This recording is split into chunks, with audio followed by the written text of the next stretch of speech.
बहुत बहुत स्वागत है बच्चों आप सभी का आज की इस वीडियो में। और आज की इस वीडियो में हम डिस्कस करेंगे क्लास 12th का आपका सीबीएसई का जो नया सिलेबस आया हुआ है नए सेशन 2024 और 25 के लिए, इसके बारे में। ठीक है बच्चों, और आज का हमारा सब्जेक्ट है हिस्ट्री यानी कि इतिहास के बारे में। ओके, तो बड़े ध्यान से सुनिए। आज की इस वीडियो में सबसे पहले हम ये डिस्कस करेंगे बच्चों कि 2024 और 25 के सेशन के लिए आपका हिस्ट्री का सिलेबस क्या रहने वाला है, यानी कि इस पूरे के पूरे इंटायर सेशन में पूरे साल भर आखिर आपको हिस्ट्री से पढ़ना क्या क्या है, कौन कौन से चैप्टर हैं, चैप्टर वाइज इंपॉर्टेंट टॉपिक्स क्या है, मैप वगैरह क्या है, सारी की सारी चीजें। ठीक है, अब और ध्यान से सुनो। ये जो दूसरा एक इंपॉर्टेंट अपडेट है ना बच्चों, ये एक ऐसा अपडेट है जो कि हमारी तरफ से आप सभी बच्चों के लिए लेके आया गया है, जिसे कंप्लीटली वीडियो के एंड में एक्सप्लेन करके समझाऊंगा। अभी के लिए बस आप ये समझो कि 2024 और 25 के आपके जो सीबीएसई बोर्ड के एग्जाम होंगे फरवरी मार्च 2025 में, ठीक है, इन बोर्ड एग्जाम के लिए इस पूरे साल भर का हमारा रोड मैप क्या रहेगा, यानी कि पूरे साल भर की हमारी स्ट्रेटजी क्या रहने वाली है, वो स्ट्रेटजी इस वीडियो के एंड में हम रिवील करने वाले हैं। ठीक है, और ये कोई नॉर्मल स्ट्रेटजी नहीं बच्चों, ये ऐसी स्ट्रेटजी है जिसके सारे के सारे स्टेप को अगर आपने स्टेप बाय स्टेप फॉलो किया तो आई एम 110% श्योर कि आप सभी बच्चों के 95% प्लस स्कोर होने वाले हिस्ट्री के एग्जाम में। ठीक है, और ऐसे ही हर एक सब्जेक्ट की स्ट्रेटेजी में लेके आऊंगा। ओके बच्चों, तो आ जाइए शुरुआत करते हैं।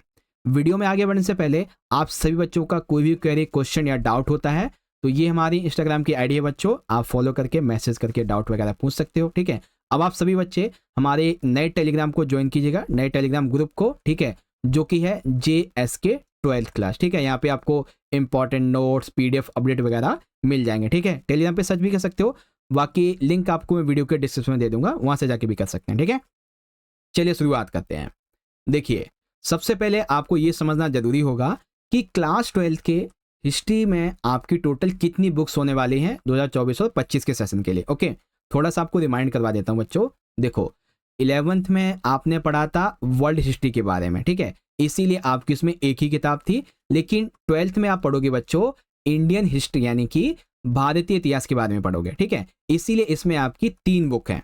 ठीक है, भारतीय इतिहास के कुछ विषय भाग 1, फिर भाग 2 और भाग 3, इस प्रकार से आपकी ये 3 बुक्स हैं। ओके, तो अब हम ये देखते हैं कि हर एक बुक से आपको कौन कौन से चैप्टर्स पढ़ने हैं और हर एक चैप्टर के इंपॉर्टेंट टॉपिक क्या है। ओके, चलिए सबसे पहले बात करते हैं बच्चों बुक 1 की। अब बुक 1 में देखो टोटल आपके 4 चैप्टर हैं, जिसमें से सबसे पहला चैप्टर है बच्चों ईंटें, मनके तथा अस्थियां। और ये जो पूरा का पूरा चैप्टर है ये बेस्ड है हड़प्पन सिविलाइजेशन पे, यानी कि हड़प्पा सभ्यता कह सकते हो, सिंधु घाटी सभ्यता कह सकते हो। ठीक है, दूसरा चैप्टर है बच्चों राजा, किसान और नगर। इसमें आप हड़प्पा सभ्यता के 1500 सालों के बाद में पूरे भारतीय उपमहाद्वीप में जो परिवर्तन आए उसके बारे में पढ़ेंगे, मौर्य साम्राज्य के बारे में पढ़ेंगे, सिक्कों के विकास के बारे में पढ़ेंगे। ठीक है, अब तीसरा पॉइंट ये है, मतलब तीसरा चैप्टर रहेगा आपका बंधुत्व, जाति तथा वर्ग। ठीक है, ये जो चैप्टर है ना बच्चों, इस चैप्टर का 95% जो भाग है बच्चों वो है पूरा का पूरा महाभारत पर बेस्ड। ठीक है, और बाकी का थोड़ा ब्राह्मणीय व्यवस्था वगैरह जो है उस पर आ जाता है। चैप्टर 4 जो है ये बहुत ही इंटरेस्टिंग भी है, आपको नॉलेज भी देगा, विचारक, विश्वास और इमारतें। अब इसके अंदर है क्या, तो चैप्टर 4 में जो इसका 90% भाग है बच्चों वो है बौद्ध धर्म पर बेस्ड। किस पे, बौद्ध धर्म, और बाकी थोड़ा जैन धर्म पे आ जाता है और थोड़ा सा वो पौराणिक हिंदू धर्म के उदय के बारे में आएगा। ठीक है, तो बुक 1 से आपको यही 4 चैप्टर पढ़ने हैं और 4 चैप्टर हैं बेसिकली। ठीक है, चलो अब बात करते हैं बच्चों बुक नंबर 2 के। ठीक है, तो बुक 2 के हिसाब से ये आपका चैप्टर नंबर 5 है। वैसे देखें तो चैप्टर 1 हो जाएगा आपका यात्रियों के नजरिए। इसमें पता है 3 यात्री हैं, एक है अल-बरूनी, एक इब्न बतूता, एक फ्रांसवा बर्नियर। ये भारत कैसे आए, भारत के बारे में उन्होंने क्या क्या कहा है, वो सारी चीजें। ठीक है, फिर चैप्टर 6 आ जाता है आपका भक्ति सूफी परंपराएं। इसमें आप सूफीवाद के बारे में, भक्ति आंदोलन के बारे में, कबीर जी, गुरु नानक, मीराबाई जी, इन सभी के बारे में पढ़ेंगे। ठीक है, चैप्टर 7 रहेगा बच्चों एक साम्राज्य की राजधानी विजयनगर। और ये चैप्टर मुझे बहुत इंटरेस्टिंग लगता है क्योंकि हिस्ट्री में ये बहुत ही एक इंपॉर्टेंट रोल प्ले करता है। ठीक है, 8वां चैप्टर है, इसमें आप पढ़ेंगे बच्चे किसान, जमींदार और राज्य, यानी कि मुगल कालीन किसान कैसे होते थे, जमींदार कैसे होते थे, राज्य जो है किस प्रकार से उस समय जो राज्य व्यवस्था थी उसको चलाते थे, इन सारी चीजों के बारे में। ठीक है, तो ये आपके सेकंड बुक से बस आपको चैप्टर 5, 6, 7 और 8 ये पढ़ने हैं। नाम मैंने आपको बता दिए, ये वाले हैं। ओके, अब बारी आती है बच्चों बुक नंबर 3 की। अब बुक 3 से भी आपको टोटल 4 ही चैप्टर पढ़ने हैं। कौन कौन से? बुक 3 में आपका चैप्टर रहेगा सबसे पहला उपनिवेशवाद और देहात। इसमें आप पढ़ेंगे बच्चों ईस्ट इंडिया कंपनी किस प्रकार से भारत में आती है, कैसे वो भारत पे विभिन्न प्रकार की राजस्वता लगाती है, जमींदारी, नीलामी वगैरह, संथाल हो गए, पहाड़िया लोग हो गए, इनके बारे में पढ़ेंगे। चैप्टर 2 जो है बच्चों ये बेस्ड है 1857 के रिवॉल्यूशन, यानी कि 1857 की जो क्रांति हुई थी बच्चों, इस पर आधारित है। ठीक है, और चैप्टर का नाम क्या है? विद्रोही और राज। तो ये क्रांति क्यों हुई, कैसे शुरुआत हुई, इसके दौरान क्या हुआ, इसके क्या प्रभाव पड़े, क्रांति के लिए उत्तरदायी कारण वगैरह क्या थे, सैनिक, आर्थिक, धार्मिक, हर एक प्रकार के।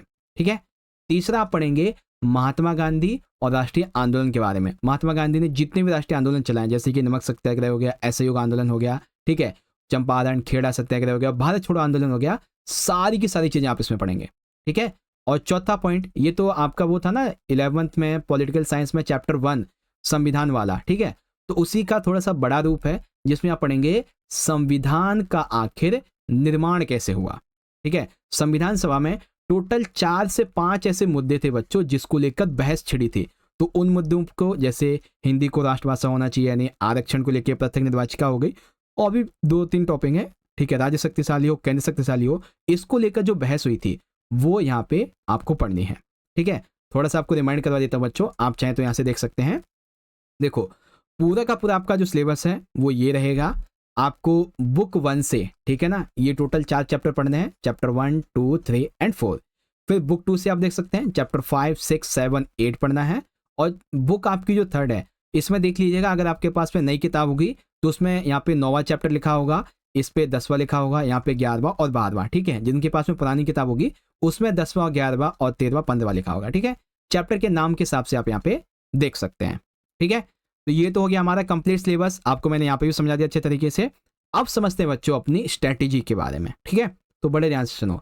इस पूरे साल भर में हम आपको टोटल आपके जो 12 चैप्टर है ना बच्चों हिस्ट्री के, इन सभी की चैप्टर वाइज आपको करवाएंगे एक्सप्लेनेशन यानी कि कंप्लीटली हर एक चैप्टर के हम कम से कम 2 से 3 पार्ट बनाएंगे, जिसमें हर एक चैप्टर का बहुत बढ़िया तरीके से आपको एक्सप्लेनेशन दे दिया जाएगा। ठीक है, दूसरा, जब एक्सप्लेनेशन खत्म हो जाएगी उसके बाद में हम चैप्टर वाइज इंपॉर्टेंट क्वेश्चंस करेंगे, और इन इंपॉर्टेंट क्वेश्चन में देखो आपके एमसीक्यूज भी होंगे। ठीक है, 3 नंबर के क्वेश्चन, 8 नंबर के क्वेश्चन, ये सभी होंगे। इवन एमसीक्यू के लिए हम आपके लिए लाइव भी अटेंड कर लेंगे। ठीक है, उसके बाद तीसरा रहेगा आपका मैप, पिक्चर और पैसेज। मैं आपको बता देता हूँ बच्चों, अगर आपको नहीं पता है तो मैप जो है ना बच्चों वो टोटल आपके 6 से 7 चैप्टर से आएगा। कौन कौन से? पहले देखो आपकी जो बुक 1 है, ठीक है, बुक नंबर 1, इसमें से आएगा, एक सेकंड रुक जाओ, मैं ना वही निकाल देता हूँ। ठीक है, देखो मैप किस किस से आएगा, एक तो चैप्टर 1 से आएगा, एक चैप्टर नंबर 2 से आएगा, और चैप्टर 4 से आएगा। ये तो बुक 1 का हो गया। ठीक है, बुक 2 जो है इससे केवल चैप्टर 7 से आएगा, विजयनगर एक साम्राज्य की राजधानी। ठीक है, बुक 3 से आपके 2 चैप्टर से आएगा, हाँ 2 से, एक तो चैप्टर रहेगा विद्रोही और राज्य वाला, एक रहेगा आपका महात्मा गांधी और राष्ट्रीय आंदोलन वाला। तो टोटल आपके 6 चैप्टर हैं, तीनों ही किताब से, इनसे मैप आएगा। तो हर एक मैप को बहुत अच्छे से समझाऊंगा, इवन आपके लिए मैं लाइव भी कंडक्ट कर लूंगा। ओके, फिर आपके जो पिक्चर बेस्ड क्वेश्चन होते हैं एमसीक्यू वाले वो भी करवाऊंगा, पैसेज बेस्ड क्वेश्चन होते हैं वो भी करवाऊंगा, और सबसे इंपॉर्टेंट लास्ट ईयर के जो क्वेश्चन पेपर्स हो चुके हैं, 1-2 नहीं, कम से कम 10 साल के, अगर 10 नहीं तो कम से कम 5 साल के तो करवाऊंगा ही आपको, कम से कम 5 साल के प्रीवियस 10 जो 5 ईयर्स के क्वेश्चन पेपर्स हैं उनको।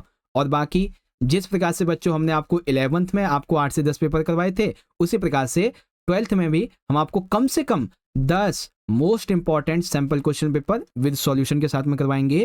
तो ये वो स्ट्रेटेजी है जिसके माध्यम से आप यकीन मानो, अगर आपने इसको फॉलो किया तो 95% आपके मार्क्स कहीं नहीं गए।